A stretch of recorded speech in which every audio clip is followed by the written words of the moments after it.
We do not inherit the earth from our ancestors. We borrow it from our children. That well-known proverb, often attributed to Native American wisdom, really sets the scene for our deep dive today. Welcome, everyone. Today, we're taking a critical look into Assam's big tourism push, the Awesome Assam campaign. And our mission for you, whether you're just curious or maybe you're preparing for exams like the UPSC, because this really touches on core current affairs and policy issues, is to unpack the ecological and human costs that reporting, particularly from East Mojo, suggests this campaign might be having. It's complex, touching on development, conservation, human rights. Lots to get into. Absolutely. And it's a classic case study, really, in how policies, even those aiming for progress, can have these, well, unintended, sometimes contradictory outcomes. We'll try to look at this impartially, focusing on what the sources say, exploring how different policymakers, local communities view development very differently. Okay, so let's start with the campaign itself. Awesome Assam. Launched by the Assam Tourism Development Corporation, the ATDC, back on September 4, 2016. The stated goals. Well, they were about aligning with neoliberal policies, promoting sustainable tourism through planning, better infrastructure, and public-private partnerships. Sounds quite modern, quite growth-oriented, doesn't it? It does on the surface. Those are definitely the kinds of terms you hear in development circles. But, the sources we're looking at suggest a bit of a disconnect. Despite that sustainable tourism label, the campaign seems to have, well, paved the way for projects leading to reported land grabs, increased militarization in some areas, and the privatization of common lands. So right away, you see this tension, this gap between the official goals and what's apparently happening on the ground. And it's not just abstract. There's a very recent example, a flashpoint, that really brings this home. Yeah. September 23, 2023. Assam's Chief Minister Himanta Biswa Sarma announced a major investment, 100 crore, and an MOU, a Memorandum of Understanding, between the ATDC and this entity called the Genipro Group. Now, the company Genipro Hotel Private Limited.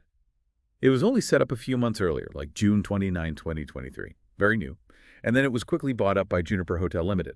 And that company, it's linked to Saraf Hotels and the Hyatt Group, the big international luxury hotel chain, aimed at high-end tourists. And the location for this big project, Ingolpakar Hatikli, which is right inside or extremely close to the Kaziranga National Park and Tiger Reserve. And that location choice is, well, it's hugely significant. Kaziranga isn't just any park. It's the oldest in Northeast India, over a century of conservation history, famous for rhino conservation, right? A huge success story there.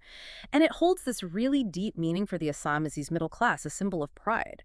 So when you propose putting a luxury hotel linked to international capital right there, you really have to ask, who is this development for? Whose feelings, whose connection to the land is being prioritized? Definitely raises questions. And tourism is booming there. The numbers are quite something. In the 2023-24 financial year, Kaziranga saw, 327,493 tourists, including nearly 14,000 international visitors. And then just looking at October 1st, 2024 to May 18th, 2025, that number jumped to over 443,000. That makes it the third most visited wildlife spot in India, after Periyar and Ranthambore. Huge numbers. Huge numbers, yes. But that leads us to the critical question. What does that surge really mean for development? Is it just about visitor numbers and revenue? Because development, as the sources rightly point out, it's complicated. It has social, political, economic, and ecological sides. It's not just one thing. And, it's important to remember that many development models in India still carry echoes of the colonial era, how resources were viewed then, how policies were framed, often that history shapes who benefits today, whose interests get served.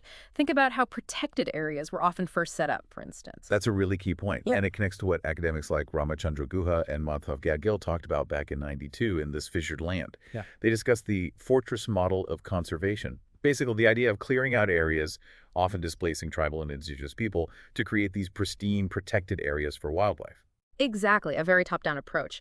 And what our sources suggest is that this idea of inclusive or sustainable development can sometimes, mask land appropriation. Appropriation that's often made easier by existing class and caste dynamics. It ends up controlling land and alienating the very people who've lived there, often sustainably, for generations. These communities often have this incredibly deep ecological knowledge, but that gets sidelined. So you have to ask, whose idea of sustainability are we actually using? Is it one that respects local realities or one imposed from outside? Right. And Amita Bhaviskar, in The Belly of the River, really highlights that for Adivasi communities, land isn't just a resource, economic, yes, but also spiritual, cultural, as part of their identity. And this elite-focused ecotourism model tends to completely ignore that. It turns nature into like a backdrop, a spectacle for wealthy tourists. It sort of strips the land of its human history, its custodians. Nature becomes this exotic thing to be consumed, a status symbol feeding a profit-first industry. Yeah, and Ashmita Kabra adds another layer. She points out that this kind of tourism doesn't just disturb wildlife. It reinforces this false divide between nature and culture, especially for urban visitors. Like, nature is out there, separate from people. Right. And the local communities, they get reduced to, well, performers, folk dancers, artisans selling trinkets, maybe offering some bottled version of their knowledge. A modifying culture. Exactly. Their real lives, their relationship with the land, just becomes part of the tourist package. Which brings us back to Ingolpathar and that specific Genotro hotel project. The details are quite alarming according to the reporting. We're talking about 60 biglows of land allocated by ATDC for this five-star hotel. And the human cost. This land apparently belonged to Adivasi families, people who'd farmed it, paid taxes on it for generations. They had roots there. And the reports say they were forcibly evicted, fenced out, displaced using police and military force. Sounds pretty brutal. It does. And what's really striking and quite tragic is how this one piece of land connects everything. It's not just about the Adivasi families losing their ancestral land and livelihood, as devastating as that is. This specific area, Ingolpathar, is also a critical refuge for wildlife during the floods. When the Kaziranga Plains flood, animals need to get to the higher Karbi Anglong Hills. This land is part of that vital corridor. So building a hotel there, it fences off the people and it potentially blocks a life-saving route for rhinos, elephants, deer. Wow. So it's a human rights issue and a critical conservation issue, literally on the same plot of land. Precisely. It highlights the deep interconnectedness. And this Ingolpathar situation, it seems, is symptomatic of wider issues around Kaziranga.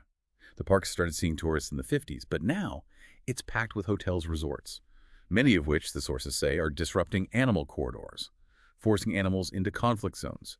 They're also displacing local markets, impacting local economies in complex ways. And then there's the pollution, runoff into rivers that feed the park. You drive the highway, you see concrete everywhere. Hotels even going up inside forest areas, inside critical habitats. Yeah, and it links back to that idea. Emma Maris critiques this obsession with untouched, authentic nature. It sounds nice, but it's a flawed concept. And it can be dangerous because it's often used to justify kicking people out, people who might have been living with and shaping that ecosystem for centuries. So again, who is conservation really for? Is it for preserving some idealized empty landscape for tourists, or is it about fostering a living, breathing relationship between people and nature? So how do we get towards a truly awesome Assam then? Because let's be clear, tourism and economic activity are part of life now, including for tribal and indigenous communities. They're not separate. But the sources strongly suggest that real sustainability needs, well, fundamental changes. It needs ways to genuinely blend traditional ecological knowledge with modern approaches. It's about finding that balance, that synthesis. And the sources suggest some pathways. First, you need coherent land use policies, policies that actually reflect local ecology and community needs, not just top-down directives. Second, a real bottom-up approach, empowering local communities, especially indigenous groups, so their voices are central to decisions affecting them. And crucially, implementing free, prior, and informed consent FPIC. That means communities have to give their genuine informed agreement before any project happens on their land. No coercion. These communities have been the guardians of biodiversity. Their knowledge is invaluable. It's really about shifting from that elite-driven model to one that genuinely puts local people and ecological health first. And only by doing that, by truly respecting local rights, wisdom, and the environment, can tourism in Assam be genuinely awesome for everyone involved, not just the investors or the visitors. So we've really unpacked quite a bit today. This core tension between the Awesome Assam campaign's promises and the reported realities on the ground, especially around Kaziranga.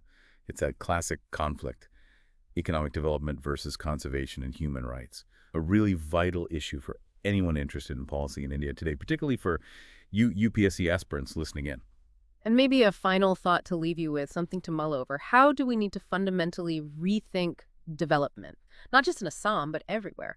How can we make environmental stewardship and the rights, the wisdom of indigenous communities absolutely central to our idea of progress, instead of seeing them as problems to be managed or, just part of the scenery for tourists? A crucial question indeed. We hope this deep dive has given you a more layered understanding going beyond the surface level. Thank you so much for joining us.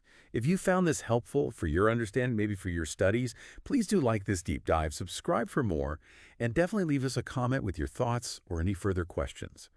We really appreciate your engagement as we continue to explore these important topics together.